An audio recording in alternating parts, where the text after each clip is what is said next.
Бүгінгі танымыз сағат 9-да басталды. Қой бүгін Wildberriesке барып келу керек деп жинала бастадық.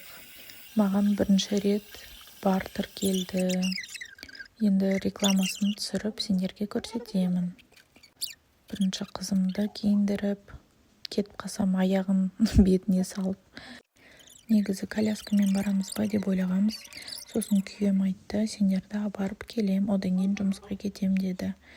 Қандай күшті деп тез киіне бастадық та Wildberriesке бардық. Мама же тебе разрешает. Вот так. Я манаю и тулюю. Одан кейін қызымыз екеуміз Wildberriesке кіріп, посылкамызды алып кеттік. Одан кейін күйеуім үйге алып келіп тастады бізді. Тамағымызды іштік те жаттық түскі ұйқыға. Сау болыңдар.